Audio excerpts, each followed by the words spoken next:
ჩვენი ცნობიერების ამაღლების კამპანია ეფუძნება რამდენიმე კვლევას, რომელიც გაეროს ქალთა ორგანიზაციამ ჩაატარა.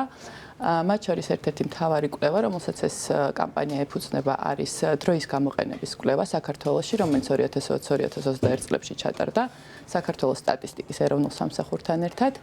ასევე შემდეგი კვლევა არის გენდერული თანასწორობის მიმართ დამოკიდებულებების კვლევა და რომელიც შედეგებით სულ ახლახანს გამოქვეყნდა და ბოლო კვლევის მეშვეობით ჩვენ დავთვალეთ, როგორც თქვენ შესავალში ახსენეთ, ჩვენ დავთვალეთ თუ რა ღირს აუნაზღაურებელი ზრუნვის შრომა საქართველოში.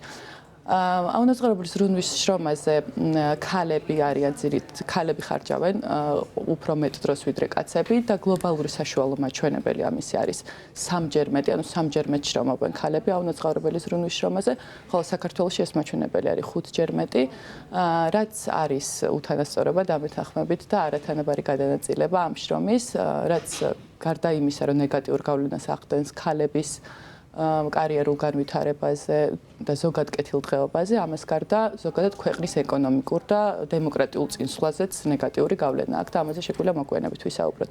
და სწორედ ამას შეეხება ჩვენი ინიციატივა ცნობიერების ამაღლების კამპანია ამ თემაზე ინფორმირებას.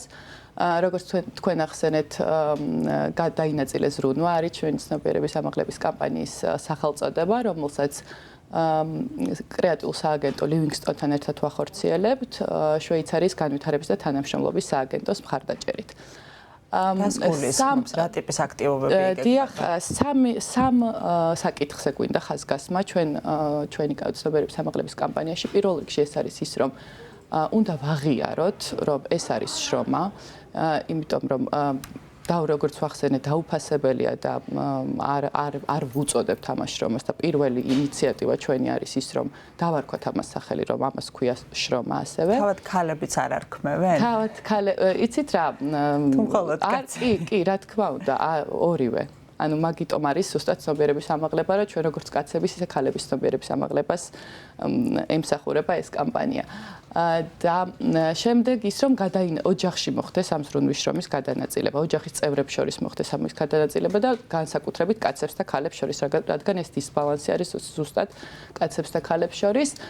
და ბოლოს არ არის საკმარისი მხოლოდ, ანუ გვინდა ყურადღების გამახვილება იმაზე, რომ მხოლოდ ოჯახში ამის გადანაწილება არ არის საკმარისი, არამედ უნდა არსებობდეს სახელმწიფო ზრუნვის სერვისები შესაბამისი და ასევე კამპანიაში ვახსენებთ იმასაც, რომ დასაქმების პირობები არ არის მორგებული ქალის და ოჯახის საჭიროებებზე, იმიტომ რომ ხშირად მაგალითად დეკრეტული შვებულება, როგორც იცით, 6 თვიანია ჩვენ ქვეყანაში და დეკრეტული შვებულებიდან სამსახურში გასვლის შემდეგ ქალს აქვს მკაცრად განსაზღვრული სამუშაო საათები, რაც ნიშნავს იმას, რომ ეს არ არის მორგებული ოჯახის და დედის საჭიროებებზე. ეს კამპანია ონლაინ სივრცეში მიმდინარეობს, დაიწყო მარტის ბოლოს და ონლაინ სივრცეში აპრილის თვეში გაგრძელდება. რაც შეეხება მეორე ეტაპს, კამპანიის მეორე ეტაპი, ასე ვთქვათ, იქნება შეხვედრები ახალგაზრდებთან და სტუდენტებთან, სადაც ამ თემებზე ვისაუბრებთ, 5 სხვადასხვა უნივერსიტეტში გვექნება ასეთი შეხვედრები და ვფიქრობთ, რომ რაღაცა ეს არის პირველი ეტაპი, რითიც უნდა დავიწყოთ ამაზე საუბარი. ასევე ძალიან გვიხარია, რომ ამ ცნობიერების ამაღლების კამპანიაში ჩაერთო კერძო სექტორიც, ველისტორი, აფთიაქების ქსელი ფარმადეპო და ტექნიკის მაღაზიების ქსელი ალტა არის ჩართული და მომავალშიც ჩაერთვება მომავალი კვირიდან.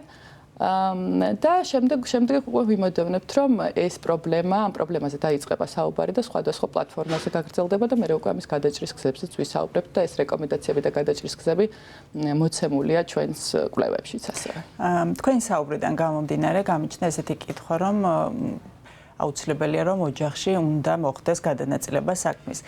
იქ, სადაც არ არის ესე და იქ, სადაც ქალები უფრო მეტ შრომობენ, შემდგარ ოჯახებში და შედარებით უფრო ასაკიან ხალხზე მაქვს საუბარი. რამდენად არის შესაძლებელი, რომ მათი ცნობიერება შეიცვალოს? თქვენ ახსენეთ კიდეც, რომ ახალგაზრდებთან იქნება შეხვედრა, ანუ მაინც უფრო ახალ თაობაზე კეთდება აქცენტი, შეიძლება ითქვას, ზოგადად რამდენად შესაძლებელია არსებულ სიტუაციაში, უკვე არსებულ ოჯახებში, ასე ვთქვათ, გაუზარდო ცნობიერება კაცს, რომ გადაინაწილოს ის შრომა, რაც მისთვის ალბათ უცხოა და აქედან გამომდინარე დგას მის ოჯახში ესეთი სიტუაცია, ხომ?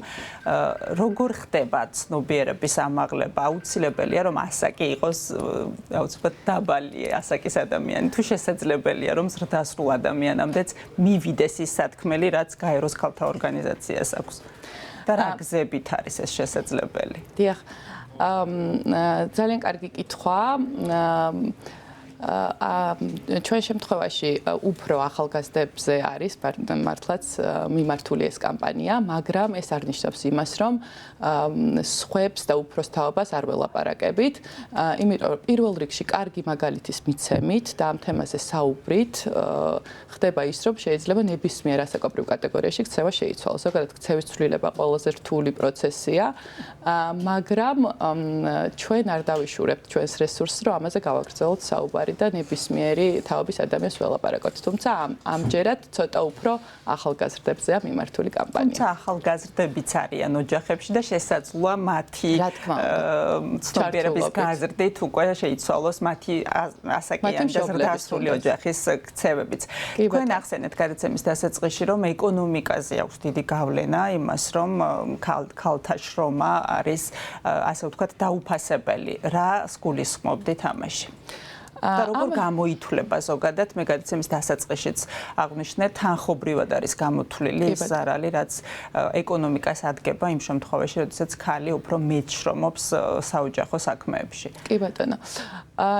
ჩვენს ქვეყანაში სადღაც 65% კაცების არის ჩართული ეკონომიკურ საქმიანობაში და ძალიან დიდი სხვაობა ქალების ჩართულობასთან დაახლოებით 20%-იანი სხვაობა გვაქვს და ეს სხვაობა კიდევ უფრო იზრდება, როდესაც ქალი არის რეპროდუქციულ ასაკში. რაც მიგვანიშნებს პირდაპირ იმაზე, რომ როდესაც ქალი ბავშვს აჩენს, ის ან გამოეთიშება ეკონომიკურ და ანუ ანაზღაურებად შრომას, ან მერე ვეღარ ბრუნდება, ან უჭირს დაბრუნება და ასე შემდეგ. ბუნებრივია, როდესაც ბევრად უფრო ნაკლები ადამიანური რესურსია ჩართული ქვეყნის ეკონომიკურ ცხოვრებაში, ეს პირდაპირ აისახება ქვეყნის ეკონომიკაზე, რადგან დოვლაც ვერ ქმნიან ეს ქალები, ხო? ეს ქალები, რომლებსაც შეუძლიათ იმუშაონ და ეკონომიკაში შეიტანონ თავისი წვლილი, ამას ვერ აკეთებენ. და რაც შეეხება დათვლას, როგორც ახსენეთ, დავითვალეთ ჩვენ ეს ხარჯები და ეს არის წელიწადში ქალის საქართველოში ქალების აუნაზღაურებელი შრომა 2.5 მილიარდი საათის ტოლია. ეს ასევე არის 10 მილიარდი ლარის ტოლი, რაც ქვეყნის მთლიანი შიდა პროდუქტის 17% შეადგენს, რაც ძალიან დიდი რიცხვებია დამეთანხმებით. და ეს რომ ვახსენე 2.5 მილიარდი საათი, ეს უტოლდება დაახლოებით 1.300.000 ადამიანის სრულ განაკვეთზე დასაქმებულის შრომას. და მინდა ასევე აღვნიშნო, რომ ამდენი ადამიანი ჯამში არ არის დასაქმებული საქართველოში 2021 წლის მონაცემით, ეს იყო სადღაც 1.200.000-ზე ცოტა მეტი. ბოლოს მინდა შეგაწყვეტინეთ აუნაზღაურებელი ზრუნვის შრომის არათანაბარი გადანაწილების მთავარი მიზეზი რა არის? შეიძლება რომ ეს სტერეოტიპებს დავაბრალოთ, რომელიც ასე ვთქვათ, სიღრმისეულად არის გამჯდარი საზოგადოებაში.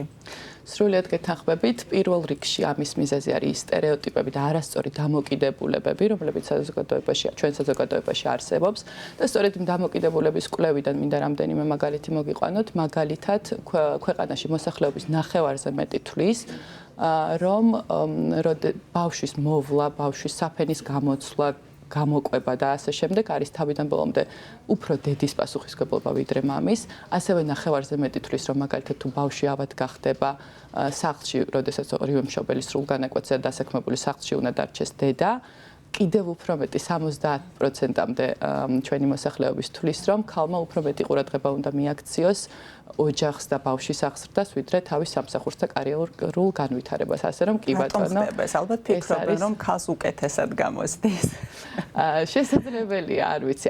ეს არის ზუსტად აი ამ სტერეოტიპების ჩანერგილი, ღრმად ფესვგადგმული სტერეოტიპების და დამოკიდებულებების ბრალი, რომლის ცვლილებასაც ჩვენი კამპანიის ფარგლებში ვიწყებთ ყოველ შემთხვევაში, რომ რაღაცნაირად შევცვალოთ.